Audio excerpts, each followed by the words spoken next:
Are you ready? Did you light the candle? Okay, let's start the ritual.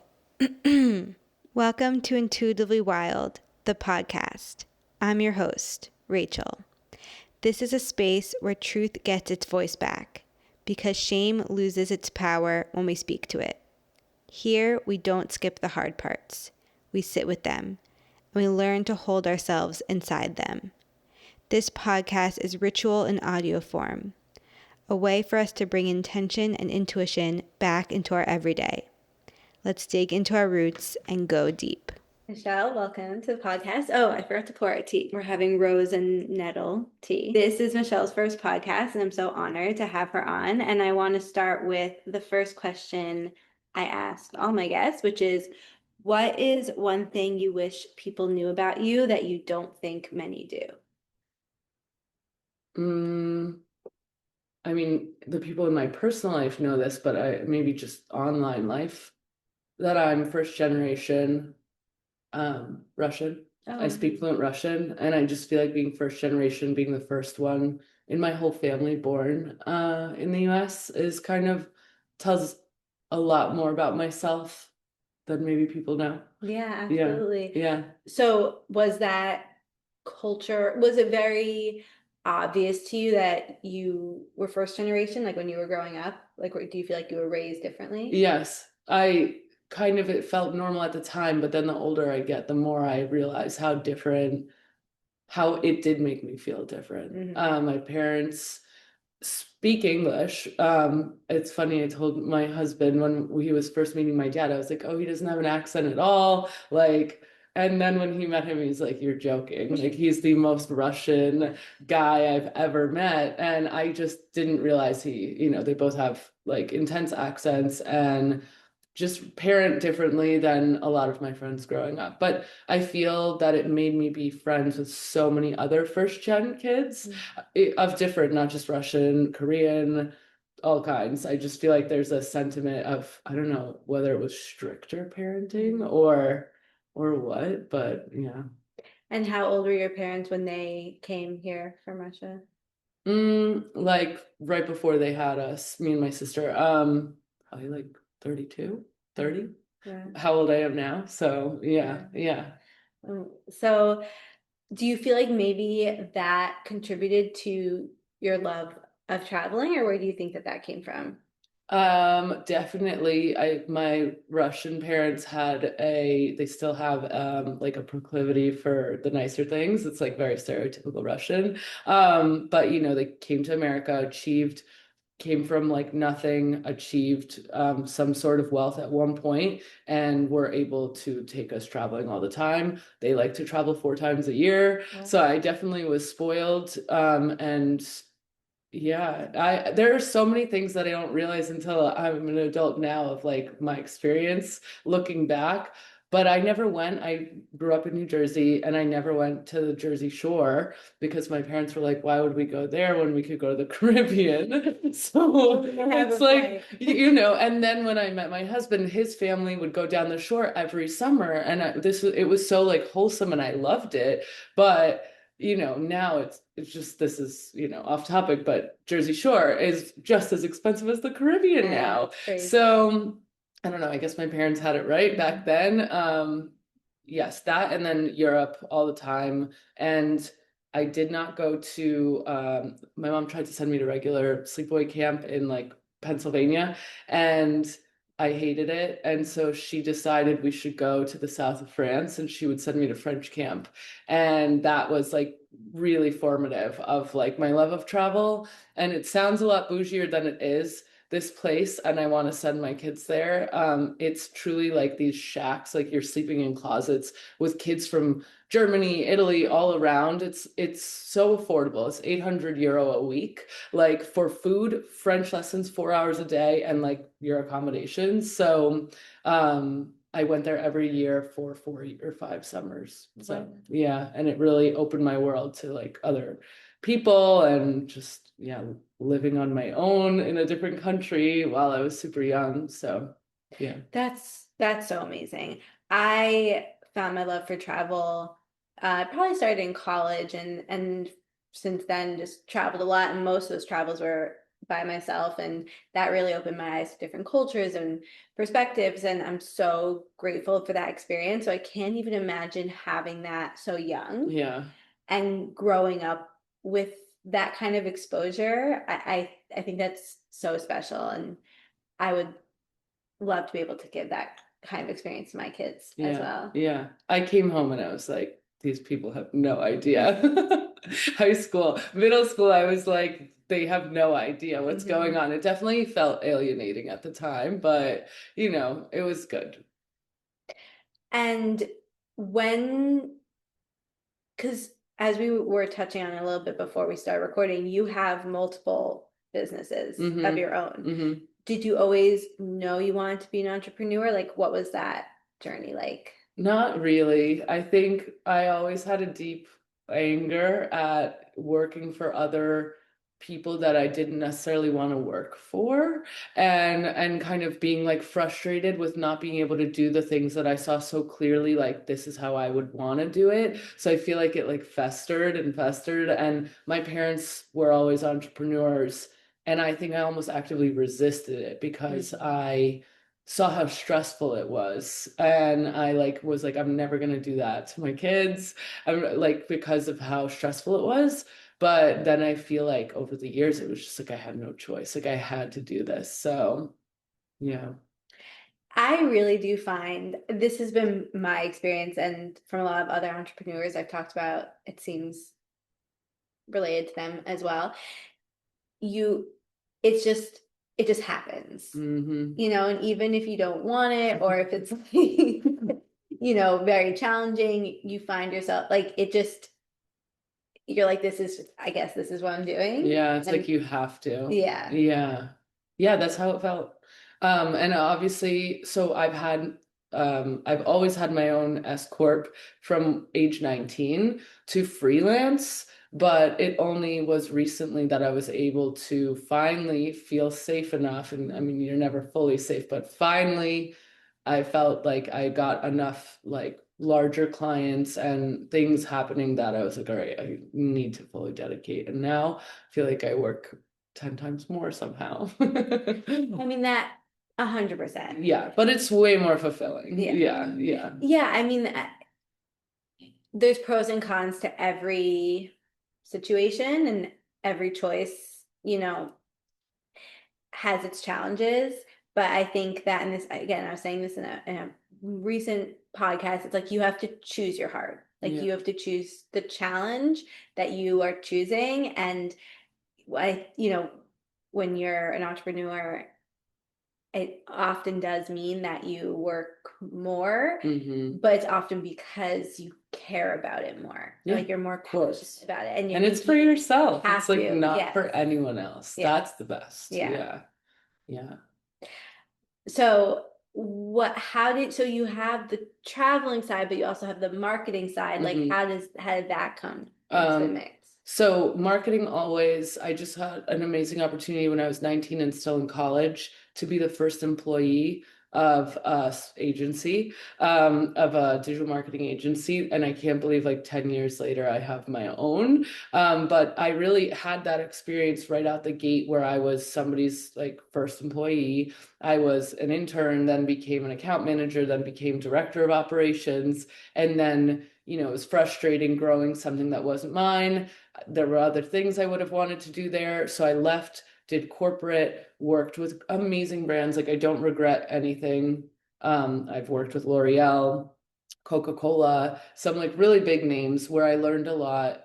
And then ended up, but that whole time I always had the S corp because the first place didn't want to hire me like full time in the beginning. And as entrepreneurs would know, so I would still freelance a little bit with digital marketing. And then with travel, it's always been a passion. And I feel like in college, I also, both of these things started in college. I would write for a blog that sold my itineraries for $15 per blog post. It was like my itinerary to Paris, my itinerary to Kingston, New York, actually, funny enough, before I even lived there.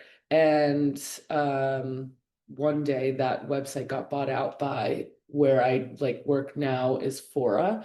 And so I was one of the first of 50, I would say, travel advisors. Now there's like over 11,000 there. And now I have my own like agency within them, Zelena Travel. So yeah, those are both origin stories for Zelena Marketing and Zelena Travel. But yeah. Wow. Yeah.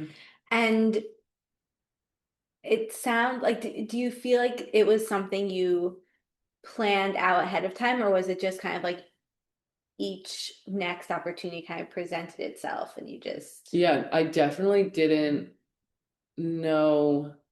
I always knew like Zelena Travel was like the name. I didn't know that I would have a team necessarily. That has been such a learning experience and deciding whether I want to manage people, which I thought I really did, but now I feel like it changes all the time. But you realize how much effort and like energy that takes, and it's like building a family all over again, and it's hard.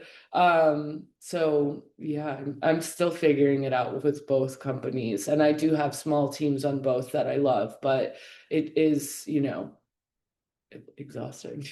It's so exhausting. And I think that's something, I mean, I have had my own business for a little bit, but it was a very different iteration before I opened this space, because it was all online and working one-on-one with clients more. And now I've had this space open for only like 2 months, but I feel like every single day I'm learning something new. Yeah, yeah, And sometimes I feel like people assume I know what I'm doing. yeah, And, obviously in some ways you I do. do, Yeah.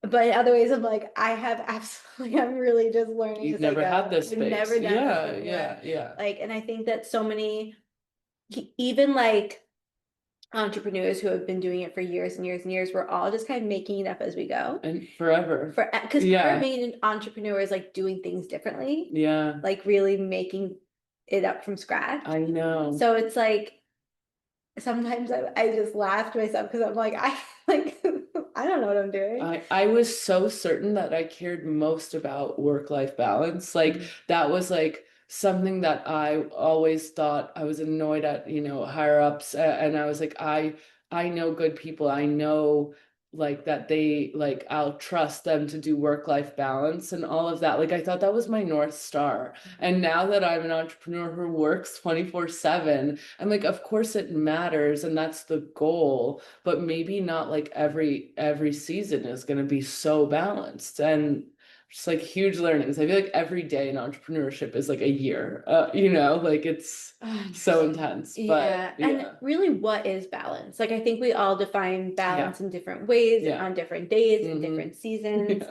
And it's like, and especially if you're so passionate about what you're doing, balance is always shifting. And that's why I think that being really present with where you're at in that moment is so important, and having those check-ins with yourself of like what truly feels balanced for me today, or not even like what truly feels right for me today, I was, you said about solo travel, and just like kind of on that thread, I wanted to say it's similar where it's like things you thought were true change. Mm-hmm. This is not so much about entrepreneurship, but for travel, for me, my whole life, I've never wanted to dine alone or watch a movie alone, because I was like, and I was just at, Brooklyn Sour, and my friend was like, I don't want to go to Italy by myself. Like, I want to eat the tiramisu and like look over and say, like, isn't this amazing? And for the first time in my life, and I think it's because I've been so in it with two kids and two companies, I'm like, I would love nothing more than to go by myself and be on no one else's schedule and eat tiramisu by myself. And I never thought I would be that way. And now I could not want anything more. And I'm going in July, to Paris by myself. So it's for work. I will get to be on the ground looking for hotels for clients, but yeah, there will be some time for me to be alone. So yeah. Okay, well, Yeah. I have so much to say I know, about because I being want to by hear myself. about your solo, that all you've done is like solo travel. Yeah. So, yeah. Yeah, I think that more people need to spend time by themselves, and nothing has helped me know myself better than traveling by myself. Mm. Obviously, it's such a privilege and I'm really grateful for it. Most of my travels were because I was doing an apprenticeship or training for yoga or like working or something like that. But I think it's just like seizing the opportunities and making it work where you can, or even like taking like a day or a dinner by yourself. Like Yeah. having those experiences are so important to really help us get to know ourselves. Um, and every season calls for a different version of who we are, and allowing ourselves to evolve and change and grow, because now I'm in a season of my life where I'm like, I don't want to travel that by myself anymore. Like I've Wow. done that for See, we switched. and it's because I've done that. You've done it a lot. Yeah, Like yeah. I would still take a trip to Paris by myself 100% and love it so much. But Yeah. I've been very solo in all areas of my life for so long that now I'm like, okay, it's time for something different. But I think allowing ourselves to change and evolve. And that's one reason why, you know, I, for a long time in my life, I thought I would want to always be traveling or like moving around. And so putting down roots here and choosing to stay here was me being like, okay, I'm changing. You know, I want something different, and that's okay. Yeah. So yeah, I'm just allowing ourselves to grow and be being excited about who we're becoming. Totally. I have no idea who that will be. Yeah. What season of life do you feel like you're in right now? If you could kind of like conceptualize it. Grind. Grind, but in a really fulfilling, good way. Like the best kind of grinding I could ever imagine. My kids are the cutest, like, but it is such a grind every day, not for myself, for like them. Like I wake up and it's literally taking care of people from the second you wake up. It's a lot. And then after they go to school, then it's like taking care of my employees and also finding new clients and doing biz dev and making sure we're doing marketing and like everything. But I do feel like I'm at the best age to do that. Like I have the energy, maybe not every single day, but I do find myself even wanting to work late because I love it and because I'm doing it something, yeah, like grind. Yeah, I want to talk about the motherhood of it all because I, you know, I can't even imagine. I mean, and I want my own kids in the future, but it's to be running, I mean, two businesses with two kids, like what is that experience like? And Yeah. also, was that was this kind of like what you envisioned for yourself? I didn't really think about what kind of mom I would be. Mm. Me and my sister loved Gilmore Girls growing up, like obsessed and rewatched one of my most rewatched shows. Um, Maybe like a little bit of that, but really I never really thought about what I would be like as mom. And now I actually like really appreciate my first generation upbringing. And I do think that a lot, I wish a lot of other people experienced it. Because I don't know. I've okay, there's like so many things, but I would say when you first become a mom, you have this like frantic energy because like I tell everyone that has never been through it, to me, becoming a mom was the biggest change in my life since puberty. Like you're literally becoming a different person. It's scary, it's uncomfortable, it's weird. And that first year is hard, I think, for most people because you're like, my whole life is changing. The second time around, I like it's so much easier because you're already like, you're a mom already. So I'm 3 years in. I still feel like I know nothing about anything over 3 years old. And like it's still, but I'm more, it took at least a year to build confidence too. I feel like you're constantly like, am I doing the right thing? And it's, yeah, just like entrepreneurship, maybe, like everything takes a while to build confidence. My other like random advice I give, motherhood is so personal to everybody. For me, and this is just for me, like my advice, and if you don't want to take it, that's okay. I feel it's important to leave early often, and I feel like that's like controversial, but if you have a partner, like we weren't meant to do this alone. And I just think we as women always put this pressure on ourselves. And I see it with so many of my friends that they have to do everything. And it feels like really weird to leave early, like leave the baby as a newborn or a 2 month old for like a few hours for yourself, like seems unfathomable to people. And that's literally our biology. But I just think you have to flex that muscle and early and often, even if it's for an hour, even whatever, just to like fill your cup. And I think whoever's then you let community come take care of you, whether it's your partner or whoever, your family, but you just can't do it alone. And so I've embraced that and I don't feel guilty about it. And I feel less guilty. Of course, there are times I feel guilty, but I just think it's a waste of time to like get stuck on the guilt. And I think that makes me a better mom. Like, I think my kids are better. I think I'm better. It's all around like leaving them. I think it makes everybody better instead of me like losing it at them or, and I still lose it sometimes, all the time, but less if I really thought I was the only person who could take care of them.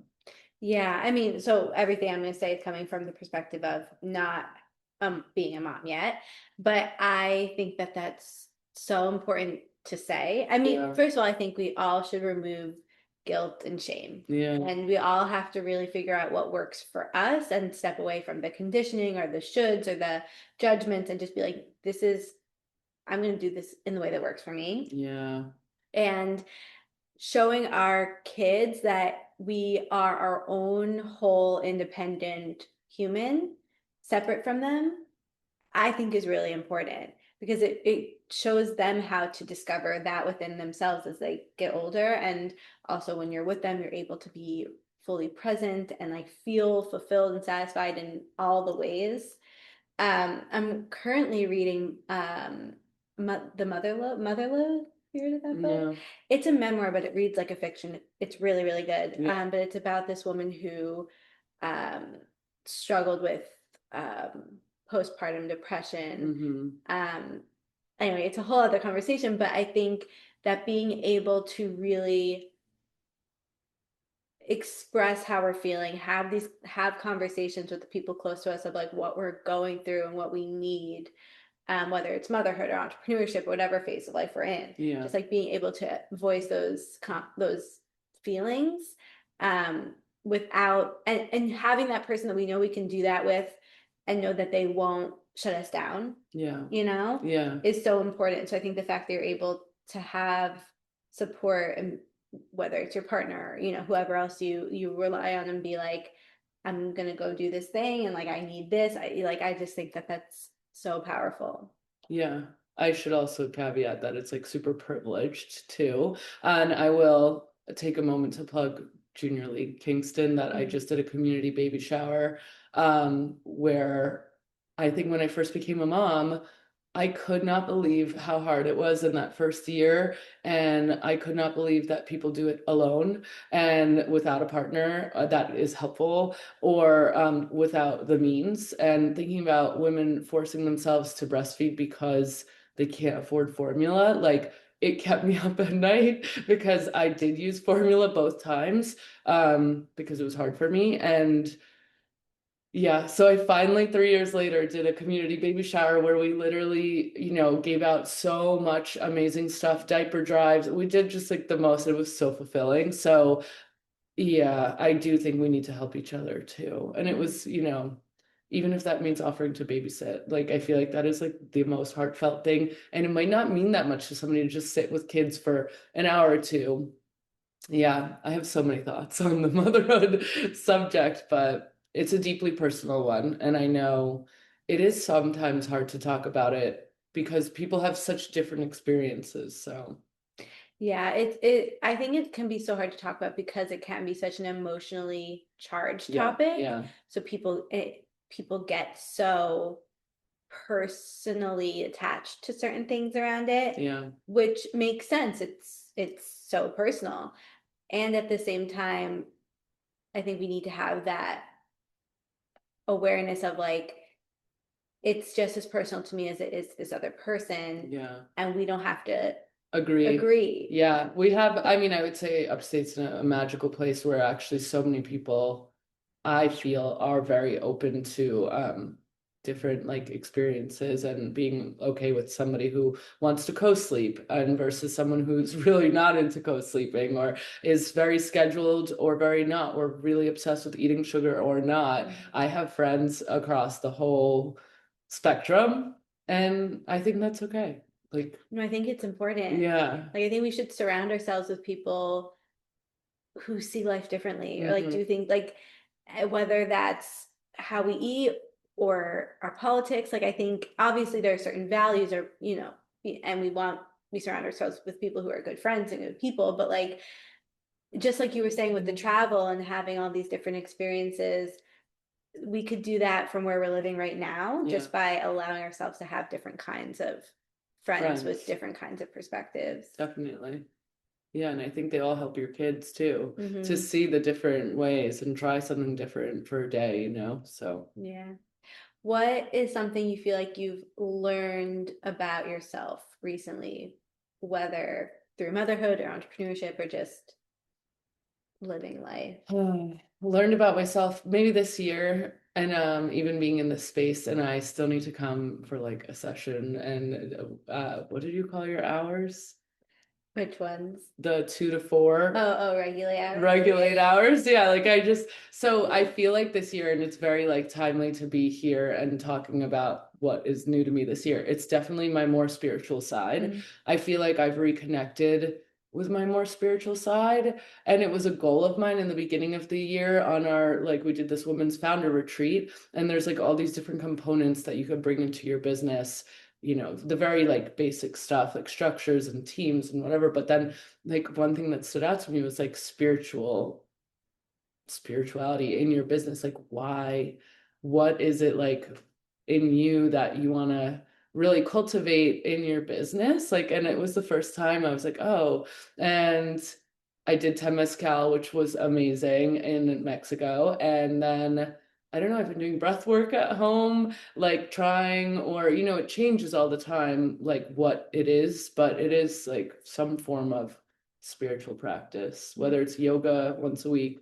That's new to me for sure. And like learning, I feel like it is making me learn more about myself. I don't know exactly what yet, but it's definitely given me a little bit of a way to kind of like look at my life at a bigger view, like as if my life was a movie, like what is this moment right now? And just taking a second to do that, like even once a week, I think is very important. Absolutely. I love it. Well, first of all, I love that you brought that up because that was the direction I was going to Yeah. take us next.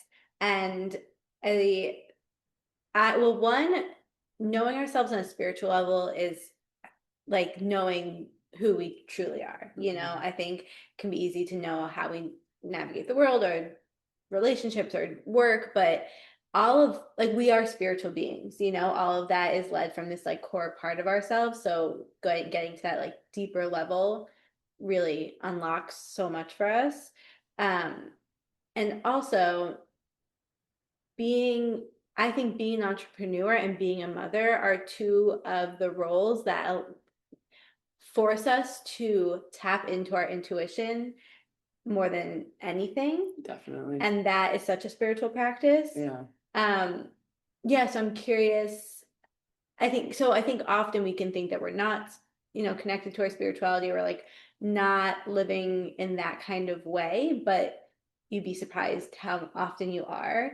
Um, yeah, so I'm curious if you have any thoughts on that and just your relationship with your intuition in general and what that might look like for you. I don't even know that I realized it until we're talking now, but like every single day as an entrepreneur, you get to decide like what is it that you're going to focus on today. And that is so deeply intuitive based. Mm-hmm. I didn't know that. I mean, I have some like structure, obviously. I like post a certain amount of times a month on Substack and socials and things like that. I feel like that it's nice to have those things keep me in check.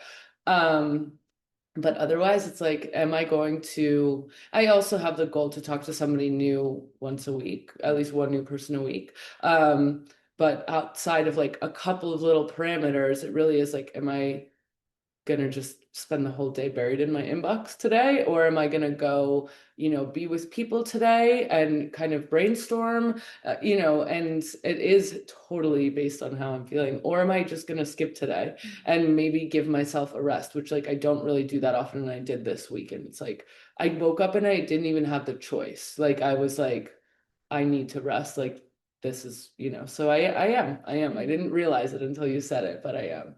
You have to be. I Yeah. really don't think you can be an entrepreneur without it. And also to touch on the structure piece, I I'm a Virgo. I don't know how much you know about astrology, but I like structure. I like routine. Yeah. And I find when I have the amount of structure that I need, then I can be then I can feel really safe to be fully intuitive within that. You I know what I agree. mean? So I think that the structure and the flow, like they're you need both. Yeah.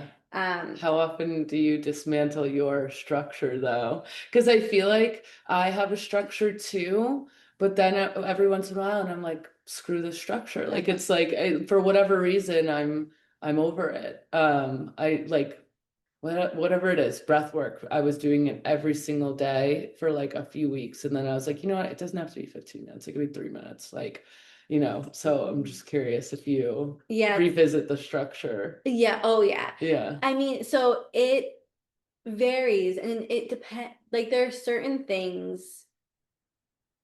So there's so many different ways I could answer this Yeah. question. This is a Yeah. whole other conversation within itself. But because I notoriously have gotten myself stuck in structures Hmm. and gotten really caught up in the rules and the rigidity and the perfectionism. So that's like Virgo. an F. My sun, moon, and Mercury in Yeah. Virgo. So that Wow. I'm double Leo, and I don't okay. remember what my moon sign is. I forgot. Okay, I I'm don't gonna look it remember. up. Yeah.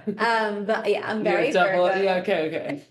Just That makes all of sense. this to say I'm very Yeah. Virgo. Hmm. So I can definitely get caught up in all of that, and that's harmed me in a lot of ways. Yeah. So it's really an everyday practice for me to kind of check in with myself, and that's one reason that's one reason I have this kind of business and do this kind of work is because I Hmm. have how I need it. So I try to have certain check-ins pretty much every day. I mean, journaling for me is a big one. Um, and even that in itself is a structure, but it's helpful. Like I always have some sort of foundational practice in the morning where I can check in with myself. And from there, I kind of like pick and choose some foundational practices, if Yeah. that makes sense. Yeah. But then there are seasons of my life where I'm like, okay, I need to rethink all of this. Like this Yeah. isn't working, you Oh know? my God, when you have kids. I was like, I like as don't even much know as I, that I and have I kids. do journal, I try to journal every day, but I can just imagine any moms listening to this, like being like, it's true. I mean, I talk to my friends, there's so many of both up here, upstate. There's women, plenty of women I know who chose to be childless and never going to have kids, but and they'll tell me like, I have a 1.5 hour routine in the morning. Like it involves this, this, this. And I'm like, God, right now in this season, if I could I just brush my teeth and brush my hair. And I'm like, and then I have to go for a little bit, and then later they go to school, and then I could, not to say like being a mom like sucks, but you're dismantled all the time. So No, yeah. and I know like Yeah. that's what I know that's going to be a reckoning for me when I Yeah. have kids. But it'll be 100%. good. Yes, It'll it'll like be you'll good leave for what me. you Yes, need, yes. But I think even when I'm super busy or I can struggle with anxiety and so like if that's like dismantling me within itself, like just even when I'm moving, just being like, okay, how am I feeling? Or sometimes I'll like voice note myself while I'm driving or while I'm Mm-hmm. walking Mm-hmm. and just like get some of the thoughts out somehow. Yeah. So just like somehow fitting in a check-in with myself every day, like that Yeah. is kind of how I continue to make sure things are not getting stuck, Yeah. if that makes sense. Yeah. I weirdly like to, I'm a big New Year's resolution Mm-hmm. person, and I love to remind myself when I'm feeling really like lost, like what was my goal again, you know, and like reread and be like, oh yeah, that is, you know, and it is a lot of voice notes and journaling, but sometimes like looking at the goals I had set out, and I'll rewrite like mini goals every week for that week, but I like to keep bringing it back to the bigger ones because otherwise I feel like you can just get lost in the day to day. Absolutely. I mean, that's one reason I'm a big intention person, similar to New Year's resolutions or whatever. But and you know, at the studio we do monthly reflections and intentions. I think having that kind of ritual and having those practices to lean on. I mean, again, that's why I started this business. Yeah. They help me so much. I'm curious what, if you don't have to share, obviously, but what was one big New Year's? Resolution. Yeah. Oh, one of them is financial. But financial because I also like I don't want it, of course I want it for myself, and I think it's important to like acknowledge that, and like but also for my family, and also to give back, and like, you know, I don't know. That's a big one. And then what's there's a couple I finished recently that I'm really proud of, even I'm month 5. So now I'm like, maybe I have to come to like these a month, like it would have been better planning wise because May has been so intense. I ran a half marathon and I finally did the community baby shower. Both took months and months of work to like, you know, fundraise and get all of that stuff together, and training, time away from the kids, like, and it all, like, I'm glad that is done. And now I have a little more time in the summer, which is good because I have 2 companies still. So, but those were big ones that I like managed to check off early on. Um, I know there's a third one. I wanted to do home renovation, and then the third one I'm like forgetting, but I have a lot. I like kind of put it by sectors of my life, right? Like health, family, career. So like I have like sub goals for each one. Is that what you do monthly? I'm so curious. Yeah. Well, it's more, I guess it would be more feelings based. Like I think sometimes, and it really depends on the person. Yeah. Because there's a lot of journaling to it, and sometimes the goals for me, or if I'm leading it, like it's more practical, and I don't like things to be too airy. Like I always like something tangible and practical that we can hold on to. And at the same time I think it starts from like, how do I want to feel, like who do I want to be? See, I need this. Yeah. Because it's so easy for me to leave spirituality out. And it's the first thing because I'm not conditioned, or we're not, to like think about it that way. I need to know like, what do I want to feel? Not so much like accomplish. It's all accomplished and it's burning me out, and I don't even care. That's what's crazy, is then all that, like, people will like commend you, and then that it's not, I was like, but I don't, you know, like that's not what I was after. Like people telling me, wow, like you achieved this. And they're like, yes, I did. But you know, the half marathon training was more for myself, the feeling of, you know, I get after running for 2 hours and like accomplishing something hard. You know, I don't love to run, but yeah, I definitely want to come to the June one. Yeah, I would love that. And I think because I think we can often, and everyone has different reasons why this can happen, but we often get caught up in like those kinds of achievements. Yeah. And then we forget like, What's why the is point? it that we're actually doing this? It's true. Yeah. Yeah. So I think sometimes having this intention of like, I want to be more present, or like I want to feel more connected to myself. And then from there being like, okay, I'm going to do that by, you know, journaling. Putting my phone away. Exactly. It's the first thing I think of. And that was amongst my many resolutions, was like, yeah, be more present with my family, not look at my phone. That one's so hard. It is. Yeah. Again, especially as someone who has their own business and Yes. you know, has to. Yeah, it's like your livelihood. Yeah. But there's no reason, and I say this, you know, we talk about it with friends and family about like brick and all these things that have come out to like put your phone away or not have it work. But I just like this one rule I tried to set up, and I don't do this every Sunday, but like no one really needs me Sunday mornings. Like, who really needs to contact me? Like, that can't wait. So and I'm with my kids usually. So like I'm with all the, so at least Sunday at noon, Yeah. that was like my one. I'll say it into existence now to like remind myself. There's no reason.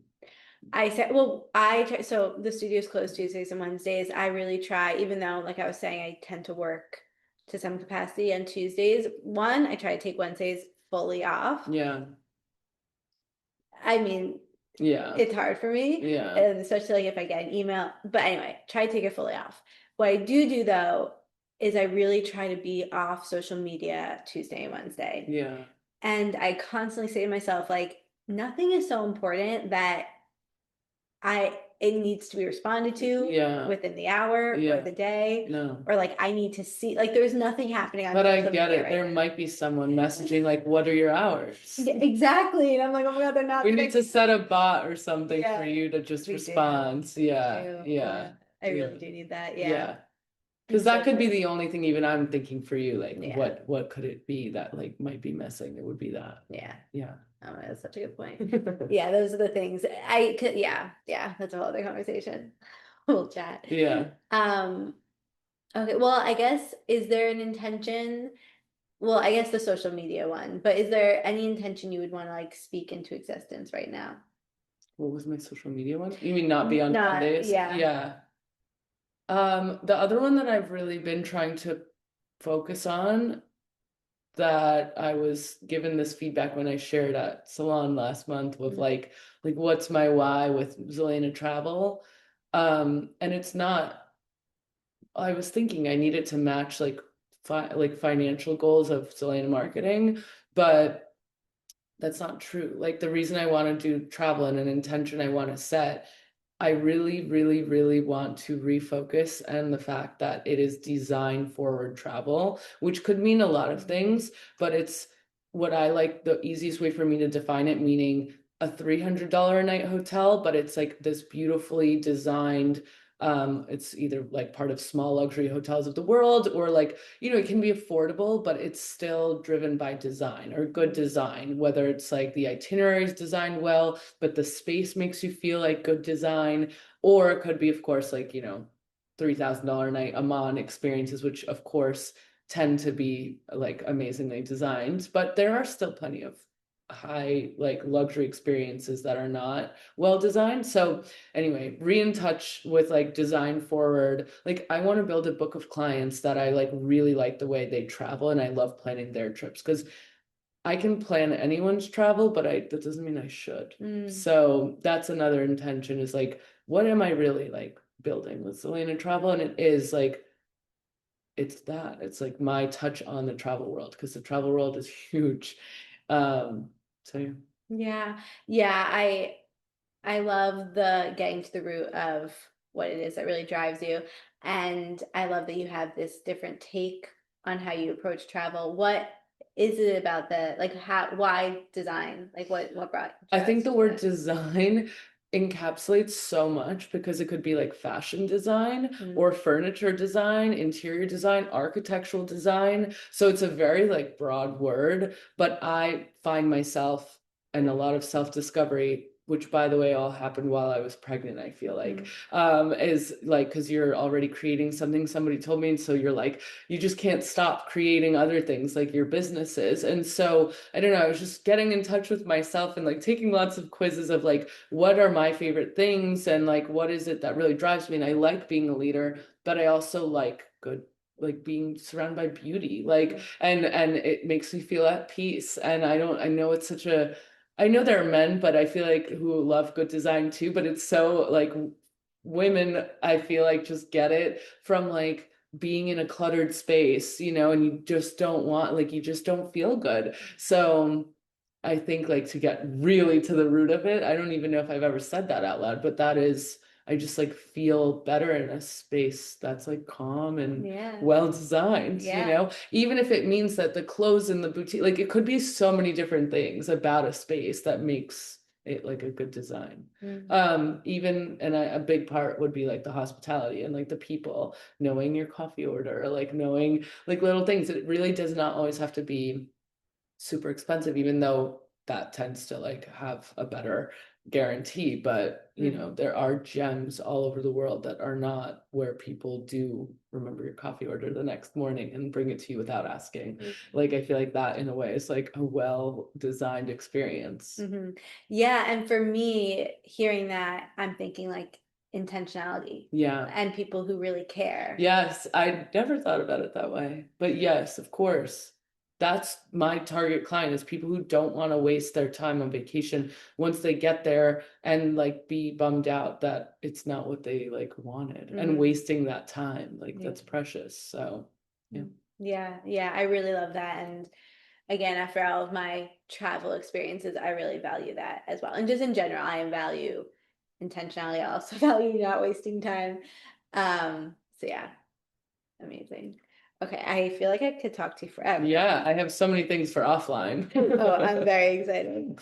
Okay, but last question. Hmm. Living intuitively wild means connecting to your true self and living dedicated to who you are at your core, no matter what. How do you feel like you live intuitively wild? Um, It's like really dynamic question. I think the first thing that came to my mind is living upstate, and choosing like so intentionally where I live, because I think being surrounded by trees and nature, I'm like in the woods, and I think it really keeps me in touch with like my like intuitively wild. Like, yeah, living here, and it's so quiet. And at first when I moved here, I had like panic attacks, you know, and then like over time, like now I can't imagine living anywhere else, because it does really put me in touch. So nature, I guess, is my answer. Yeah. Yeah. Oh, I love that answer, obviously. One, I think so many people are afraid of being in nature, being in more silence, being connected to themselves because of the panic attacks that could come up. Mm-hmm. But that's really just, it's kind of like a purge, you know, Yeah. like all Yeah. all the Feelings. shut down. Thank you so much for joining me on this episode of Intuitively Wild, the podcast. I hope it helped deepen your connection to yourself, sparked some insights, and inspired you to live intuitively wild. If you enjoyed this podcast, it would mean so much to me if you would share it with others and leave a rating and review. And please reach out to me. I would love to connect with you. I will see you next time for more magic.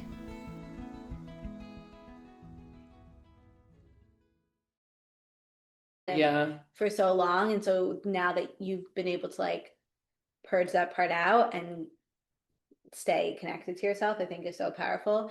And I think that speaks to just like you're traveling, like you are so intentional with your environment and the space you're in, and like how you curate your life. So I feel like they're so connected. Yeah. I Thank love you that. so much. This was so fun. So fun, Michelle. Yeah. Thank you so much.